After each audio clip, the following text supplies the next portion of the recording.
মানুষ আগে খাইলে নাকি খানার মধ্যে বরকত হয়, তো এই কারণে আগে আমার জামাইরে দিলাম, আমার জামাই খাইবো, তারপরে আমরা খাবো। সবজি আর লুচি আসিল আজকে বিকেলের নাস্তায়।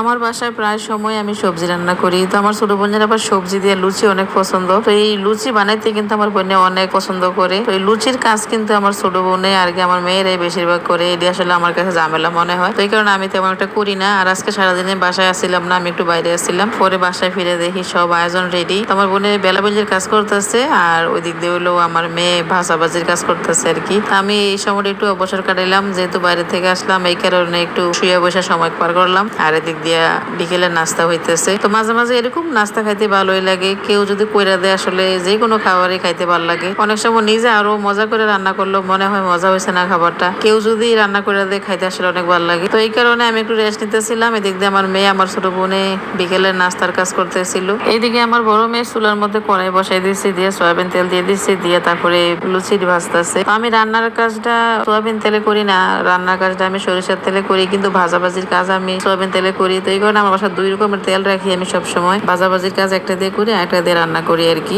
যে কথাটা প্রথমে কইছিলাম, আমরা ছোট সময় দেখতাম ভাত টাত খাওয়ার আগে কিন্তু আমার দাদি সব সময় পুরুষ মানুষের আগে দিত, পরে আমরা খাইতাম আর কি। আর যেদিন আমার বাসায় আমার আব্বা না থাকতো কিংবা পুরুষ মানুষ না থাকতো, ওই আগের ভাতটি একটা প্লেটে রাখা দিত, রাখা তারপরে আমরা সবাই দিত। আসলে এখন এগুলো মানুষে মানে না, তবে আমি সবসময় চেষ্টা করি আমার জামাইয়ের আগে খাবার দিতে, তারপরে আমরা খাইতে আর কি। সবাই কিন্তু দুপুরবেলার খাবারটা একসাথে খাই, অন্য সময় না খাইলেও। তো এদিক দিয়ে সব লুচি কিন্তু ভাজা হয়ে গেছে, এদিক দিয়ে আমরা খাইতে বসে গেছি। আমরাও সবজি নিছি, তারপরে পরশু দিনে রান্না গরু মাংস ছিল, কেউ গরু মাংস দিয়ে খাইতেছে আর আমরা খাইতেছি হলো সবজি দিয়ে আর কি। আমি গরু মাংসটা তেমন একটা খাই নাই, আমি একটু সবজি দিয়ে খাইছি, সবজি আমার এমনিতে অনেক পছন্দ।